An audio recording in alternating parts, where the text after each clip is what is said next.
trying, but then as soon as I hit a line, it's like my brain just farts all over it. So sorry, get a crotch shot here. Woohoo! Season is a good time. Let the spirit of meat and potatoes fly from your heart. Okay. If you want to fart or something, go ahead. Welcome to another episode of the Meat-N-Tater Show. I'm here with my co-host, Meat. Greetings and salutations, everybody. I'm Tater, and we're excited to bring you this week's show. We're going to make our way through some meaty facts and a heaping side of buttery and tatery opinions. What are our topics this week? We're going to talk about the Beirut explosion. We're also going to talk about Joe Jorgensen, the Libertarian candidate for president, getting on some ballots around the U.S. We're going to talk about Ghislaine Maxwell naming names in some court documents, rumors about a second stimulus bill going around, and some other things, but we'll get to those in just a minute. Awesome. Well, let's get started with Beirut. If you haven't seen much on this, this is quite, this is equivalent to our 9/11, if you want to look at it that way. The only difference being that this is not a terrorist attack that has been proven to be so anyway so far. A lot of ammonium nitrate stored near a port in Beirut. I'm not totally sure. Max, you can kind of fill me in. I haven't seen just yet on what the cause of the ignition of the ammonium nitrate was, but it completely destroyed hundreds of homes. The effects could be seen many, many miles away. Windows blown out, homes destroyed, businesses destroyed. So quite a catastrophic event. Yeah, there's a lot of question marks floating around about this one because the ammonium nitrate was being stored in a fireworks factory, which seems like probably not a good idea. So that's the first kind of suspicious, questionable red flag there.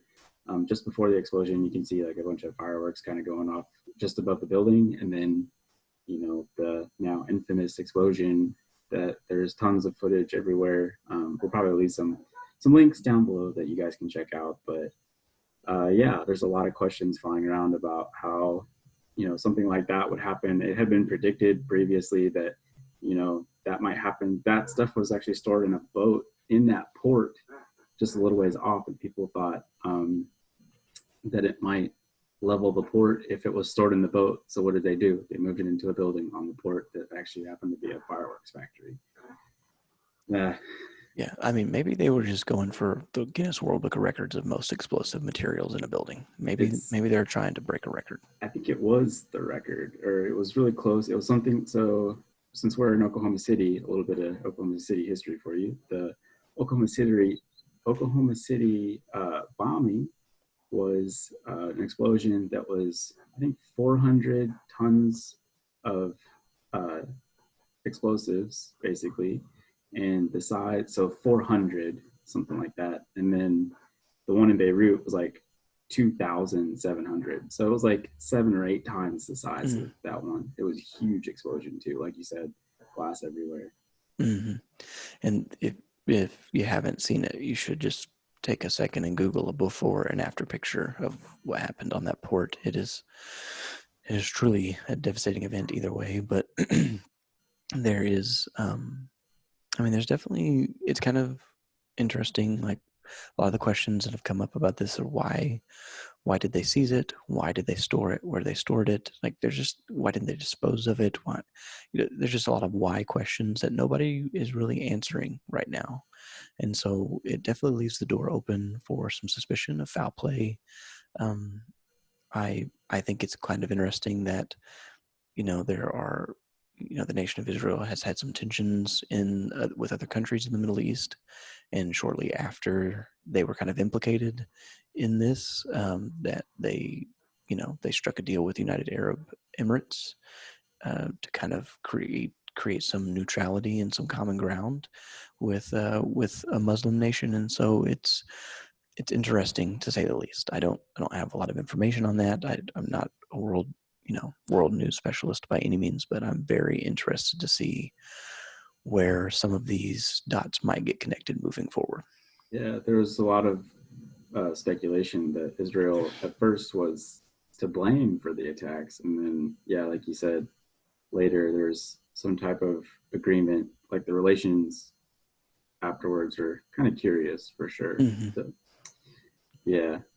keep you posted on what happens in that part of the world. Yep, keep your eyes on that because there's, we we don't, most Americans don't keep up with foreign policy, keep up with a lot of foreign interaction when it comes to political stuff, geopolitical items. But this one's kind of interesting because President Trump has gone above and beyond in some regards to back Netanyahu, the Prime Minister of Israel.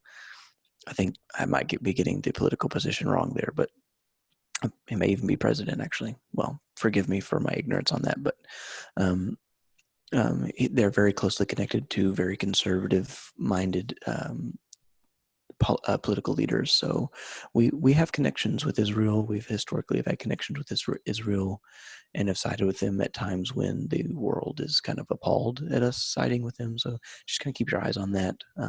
Because I would definitely hate to have any sort of implication. And kind of to back that up, Trump came out pretty quickly and said it looked like an attack to him, like pretty quickly after the explosion happened. So just keep your eyes open for that one. So going on to the next topic, we're going to talk about Joe Jorgensen. Vote gold, everybody. Ending up on the presidential ballot for the 2020 election. And just in case you guys aren't aware, as of today, Biden has picked Kamala Harris as his VP. So we now know exactly who we're getting on the Democratic ticket, along with the Republican ticket, Trump and Pence. But if you are unhappy with either of those options, there are other options, guys. You don't have to vote for the lesser of two evils anymore. You can always pick somebody that has better ideals. Mm-hmm. Yeah, I think this is encouraging to a degree. We've said in a previous episode that maybe maybe this time is not the time that we see a third party candidate really like win the presidency. But the more we see a trend towards third party voting, if people really truly vote their conscience, then maybe we can really see progress when it comes to third party voting and really having another option to challenge kind of a pretty broken binary system. So I'm encouraged by that. I did see a funny meme today that had a guy in there's 3 frames. The top frame, the guy's holding up a baby to another guy and says, "Do you want to boil or bake this baby?" And the guy responded with, "I don't want to do either of those." And the last frame was the first guy saying, "Well, it looks like you're wasting your vote." And so and at the underneath all of that, it said America's political system. So yeah, I've got some memes for that too, but mine are a lot more. That one I feel like was a little more PG-13 maybe. boiling babies is not PG-13. Definitely PG then, right on. Yeah. Yeah. Yeah. Yeah. We can. I guess maybe we can leave some of those in the. You splash those memes throughout the video. Just splash them in. Exactly. Yeah, that's what I'll do. Good thinking. Cool. So next thing we're going to talk about, Ghislaine Maxwell. Or I guess were you ready to move on? Were you going to talk about Kamala a little bit? Actually, I can splash in a little Kamala here since we're talking about splashing. So, a lot of people think because I have been really hard on Donald Trump that I'm like a blue, no matter who, Democrat, liberal kind of person. And I've told this to a couple of people this week because they try to kind of lightweight go after Biden and Harris as a ticket, and I bring more heat than they did. And they were like, I didn't think you would be this critical. I'm like, they're all monsters. Like, if you're going to critique one monster on one side, you have to kind of critique the monsters on every side. And here's the thing. My conspiracy theory brain gets triggered by this ticket because Biden, in his run for presidency, has mentioned wanting to have a federal state to control local police. That's his response to police brutality, is to have a federal agency control that. Kamala Harris was the Attorney General in California and has done some atrocious things for she instituted a 3-strike rule for some very minor crimes and puts people in jail for a very, very long time. Unnecessarily create a very, very strict legal system there. And like, Donald Trump says he's a law and order president. Well, I'm throwing some red flags here with this ticket because there's a lot of concerns. Um, as much as I will get into Portland a little bit later, as much as I'm concerned about some fascist moves that are happening in the country now, Biden and Harris don't fix that. And so, I mean, yeah, vote gold. Go Joe. Yeah. There, there are some things I don't like about Joe Jorgensen, but I don't think she's a fascist. So It's that's a big I vote plus. against the fascists. She's not a fascist. She's not a child molester. She hasn't been, allegedly a rapist. She's not currently showing signs of dementia. And I think Spike, her EP, is in a band. Oh, so they're cool. Not Yeah. only are they young and mentally intact, they have a little flair of coolness. Let me double check that. Big derail there. That's okay. Ghislaine Maxwell, moving on to her. She had a court date that was conspicuously left off of most of the mainstream media, but in that court date, she was naming a lot of names. I don't have the list in front of me, so I'm not prepared for talking about this. Kind of worried that I'm punching it into a Google search, really. But Ghislaine Maxwell. They're coming for you, Max. Yeah, it's. Your name is in her name. Oh crap! They're connected. They're coming to all. They're going to come after all the Maxes. Oh. Oh, we know what's the problem. Like the AINE, I share those letters. Ghislaine, Dane, we're both in trouble. That's like Google search engine. Did you mean Dane Grift? If this were an M. Night Shyamalan movie, you and I would both be Ghislaine Maxwell. Oh crap! Could be, in some alternate universe. This is like the not Larry the Cable Guy, the Jim Carrey movie. Yeah. I don't know. I can't find it. Well, Wondery has a podcast about the mysterious Mr. Epstein. And if you haven't listened to it, or our listeners, if you haven't listened to it, I highly, highly recommend it. Wondery does a great job with a lot of their investigative podcasts and highly sourced, highly researched materials. So I definitely encourage you guys to check that out, because it definitely implicates a lot of the things that we're kind of finding out about Ghislaine Maxwell and her involvement with Jeffrey Epstein. I don't know. There was a lot of things. I remember thinking, oh my goodness, that person's name is on there. I can't remember what the person's name was, though. Mm-hmm. But yeah, it was pretty crazy. Yeah. So I think the waters are only going to get deeper and deeper and deeper here. I'm surprised, honestly, that she's alive. Lasted she made this it long to a court date. She got a COVID diagnosis and she survived it. Yeah, I thought that was the death sentence right there. Yeah, everybody did.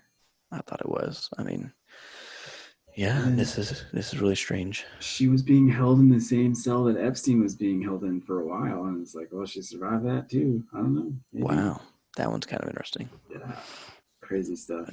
So this is probably going to be worse than the what was that email service that leaked a bunch of names of people who were on dating or cheating websites? What was that? Shoot, I shouldn't have brought it up because I don't remember the name of it.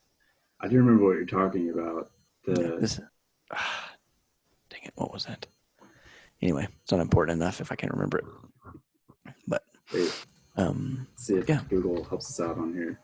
But they dumped a bunch of emails, and a bunch of people found out that their spouse was on that list. So this will be probably bigger than that. I would hope so. Hackers finally post stolen Ashley Madison data. Ashley Madison, that's right. I kept wanting to say Charlotte. I kept saying good. Like, no, stripper name. It's yeah, cinnamon. Yeah, so it's going about that well. Yeah. Yep. So there's so much to keep our eyes on. Is there a cover up here? Like, is the mainstream media trying to cover this up? Because, Rupert Murdoch and like all these other big names that are out there. Are we going to find out some names of people that?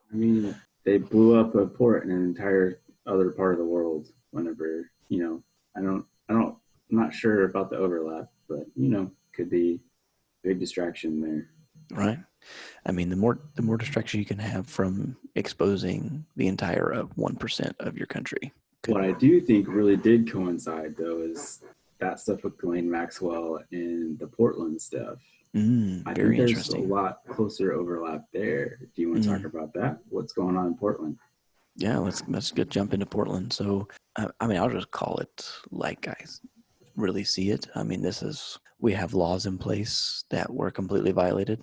Like states are supposed to invite federal support. This is, I mean, to me, I don't see this as anything. Didn't see Portland as anything but a federal political move by Trump to try to look stronger in a situation. But I think to those who are objective and concerned, this looks like nothing but an extreme overreach and overstepping of presidential power over of federal power, and to double down on that when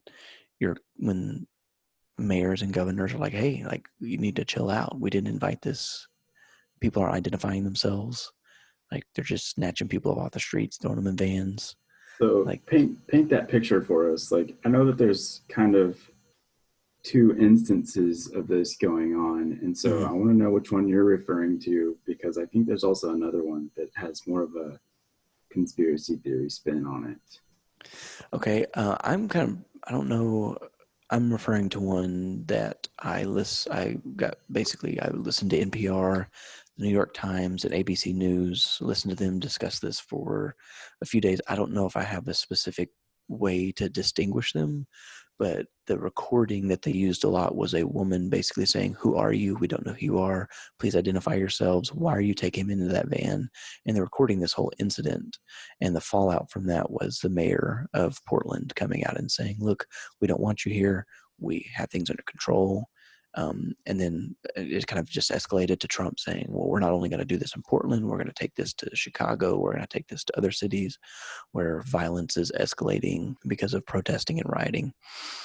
Even though I don't want to conflate the protests with the riots because I think that's a little intellectually dishonest. But so that I'm kind of maybe just referencing it too generally. So maybe you could help paint the picture for me to distinguish. I know that there are two instances where at least one guy at least looks like he's dressed in like military stuff like camo or he's Mm-hmm. got like police gear on. There's instances like that, but then there's also instances where there's people in like unmarked cars, they're Mm-hmm. plain clothes cops snatching people, and the plain clothes guys got like a hunting orange hoodie or polo on. And it's like Mm. if that guy is in plain clothes trying to be covert, why is he wearing safety orange? And Look it's at not me. the guy that I'm thinking of isn't like terribly in shape. He almost looks like uh, I don't know, like the quintessential cop that they make fun of in the movies. The guy that's Mm-hmm. not going to run very fast. He's like the guy I think of is the cop from Men in Black, where Will Smith takes off after that alien, but those other guys Oh, are just like, oh, oh, yeah. kind of thing. So he looks kind of like that, and then he's got a bright, like it's a huge shirt. It's so orange, and you couldn't miss this guy. So like, if this guy was really trying to like snatch people, I think he'd be a little bit more covert. Just Mm-hmm. wearing normal clothes. Maybe I don't know what do they wear in Portland. Like I think of a lot of flannel, but um, Yeah. Yeah. Very, very trimmed beards. yeah, exactly. The Yeah. yeah, and the man bun, maybe kind of. Mm-hmm. Yeah. Yeah. Yeah, see, that's kind of what I'm thinking of. If you want to blend in, be the plainclothes Right. guy, that's probably what you're gonna do. So this guy was trying to draw attention to himself to maybe make it look a little bit worse. But then I also know about the stuff that you're talking about, where Trump Mm-hmm. basically admits to doing it and then spreading it across the country. So I don't know if there's a Yeah. couple of weird takes on that. Yeah. I tend to be extremely worried because Trump also used other federal entities like ICE to do this. And I mean, look, we've seen multiple examples now of some form of national military or some sort of national force being used against American people, and it's frightening. I don't want to be alarmist. I don't want to cause people to start building bunkers under their house unless you feel the need to. Then I 100% support you. I have a Um, whole country of bunker babies. right, but I don't know how much this fits into conspiracy. But I think if we're going to go the conspiracy route, just generally speaking, it's just testing the waters. How are the American people responding to this? Can we do this? Can we escalate this and do this again? Can we escalate this and do this on a broader scale? Can we do this multiple places at the same time? I just think there's a progression here that the government realizes it's about to start losing control, because 2020 is the year of exposure. Like, everything's getting exposed. Religious systems are getting exposed. Political systems are exposed. Economic systems are exposed. And it's all ripe for being Reform. improved. And yeah, perfect word. I couldn't think of that word. It's all ripe for reform, to get it to a purer form of what it was supposed to be in the first place.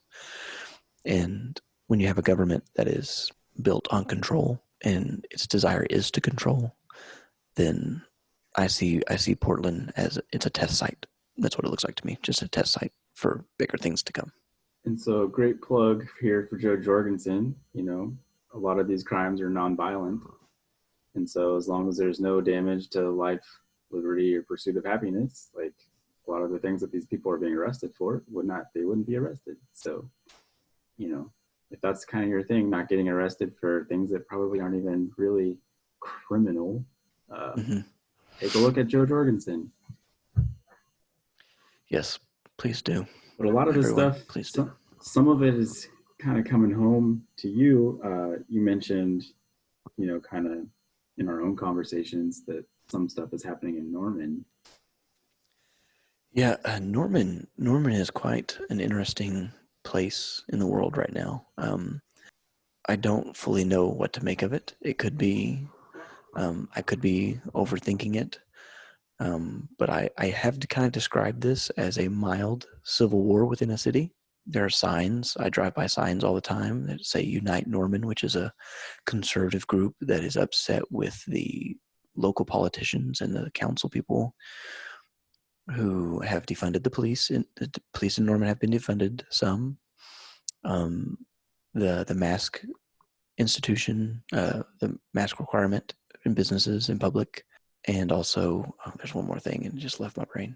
So the masks, defunding the police, and I can't remember the third one now. Oh, man, I'm not so good on the podcast today. But it's really hold it against you today. Things. Yeah, thank you. Things are really ramping up because the Unite Norman group, the conservative group, wants to repeal all of its politicians right before an election, which is really strange that they want to do this before an election. Like, why not just get people out to vote, and vote in the people that you want to be in power? And then there's another group called Norman for All that's wanting to, I mean, they're not really that public, but they're basically just like the opposite force that's like, hey, look, we're trying to do things that are good for everybody. And they're trying to be balanced and approachable to this, but it's escalating to a degree that on a local level, I'm pretty concerned about. I worry about my friends in Norman, just because I don't know how this is going to affect their business, how it's going to affect their places of worship, how it's going to affect their schools. And the more something like this escalates, I believe I sent you a link about it says the police are releasing reports basically on flare-ups between these two groups. I've been trying to just feel out people there to just see if they, see if they're safe, see if they're okay. And actually, oddly, some people don't seem to be aware of it, which is a concern of mine as well. So Norman's got a little bit of a uprising kind of going on there. Yeah. On their website, it says that they are opposed to, like you said, defunding police, discouraging job creation, and abusing public trust, which I imagine that last one's probably about the masks. Part of that, the mayor, Bria Clark, actually ran. When she ran, she sought out the support of the police department. She kind of catered to them to get elected, and now she's defunding them. So it's like people are kind of basically, we can't trust you. Like, you're going to basically persuade a group of people to support you, a very influential, powerful group of people in our city to support you, and then at the first opportunity, you turn your back on them. So I think it could be referring to that as well. From what I could tell, like, Norman's police department budget actually went up. It's just that it didn't go up as far as Unite Norman was hoping it was supposed to go up, or Like there was some expectation of how much they were getting, but it didn't go up as high as I thought it was going to.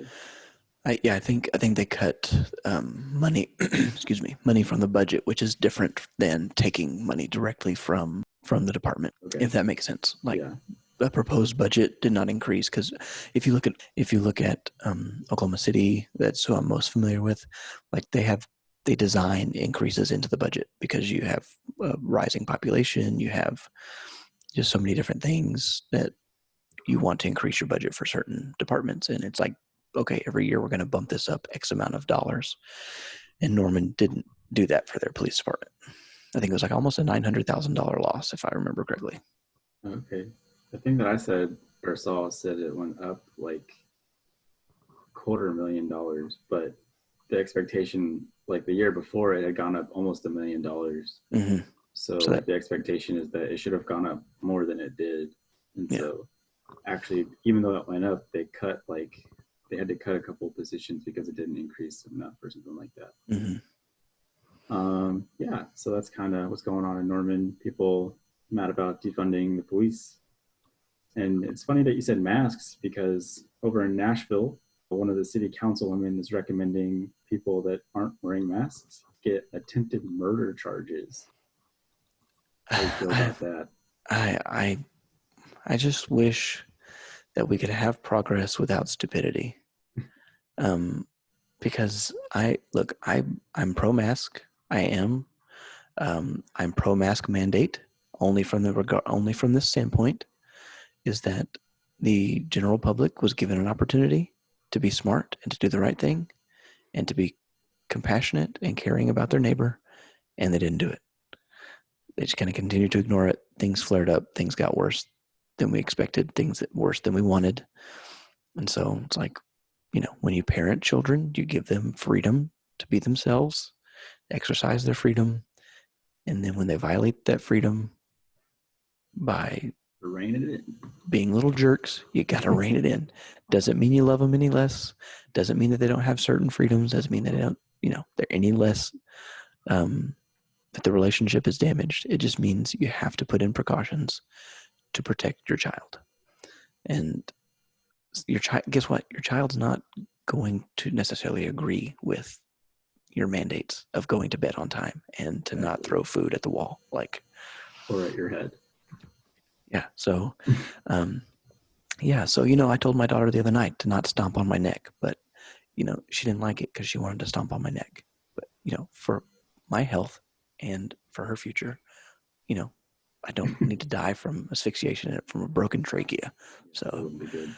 um, so And anyways, like, for the show, we don't. We got right, to keep yeah. the show going. I mean, I could get one of those little voice things like, um, but so to ask for attempted murder charges, I'm like, come on, like reel it back in, like just reel it back in a little bit. Like we don't need to go that far. Um, we need we need to take precautions, wash your hands, wear a mask, be considerate of others, do all of these things. But like, let's not go this far because we're just losing control of intelligence at this point. Yeah, I think you're talking about making progress, and I think trying to make progress has a tendency to bring the stupid out in people. So Mm-hmm. it's where how you gotta, okay, we're not gonna veer too far to the right, not too far to the left, but straightforward. So Yeah, I think it's probably one of those little left field. Let's stay away yeah, from there. Yeah. yeah, yeah. When stupidity rears its head, you're going in the right direction, but don't go that far. uh, well, Yeah, second stimulus. You want to talk about that or the lack yeah. thereof?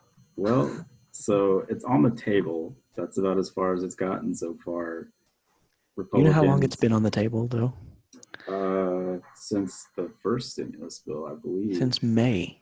Yeah, Since May. since we got the first one, right? Because they were Yeah, already talking about a second one, yeah.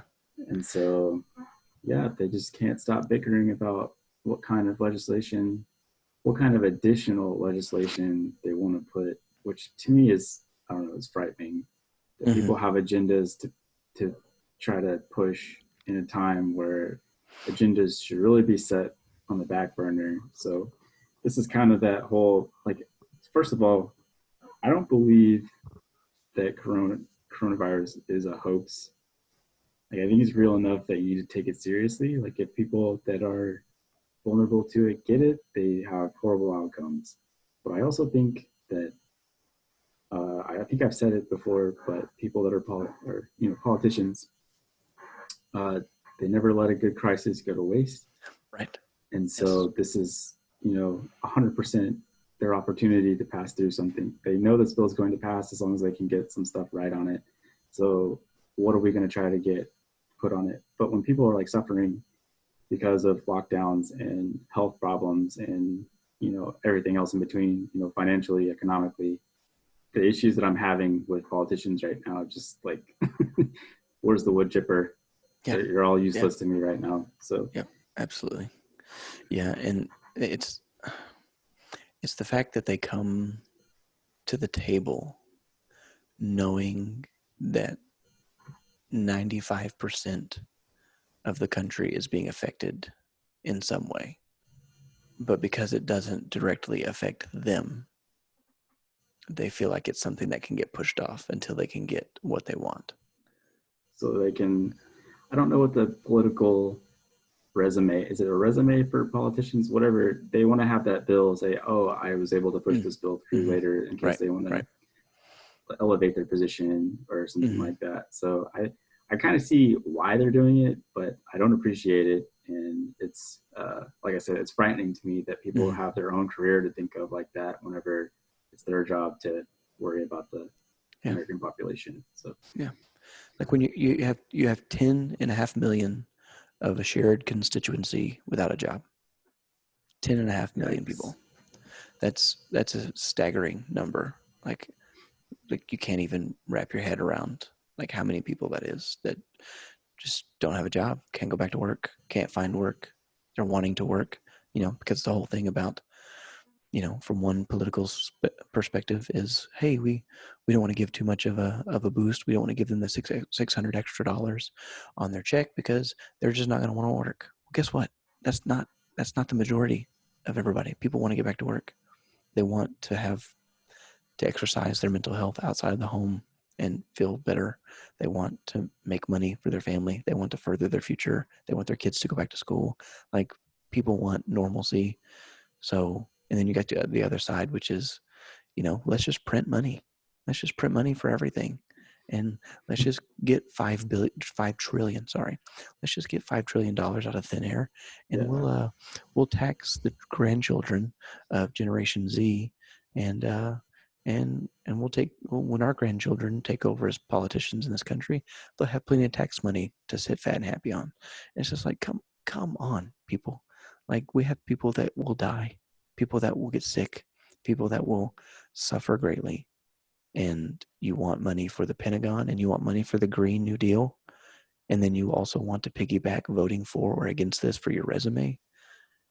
For the sake of maybe any younger listeners, I just say GTFO.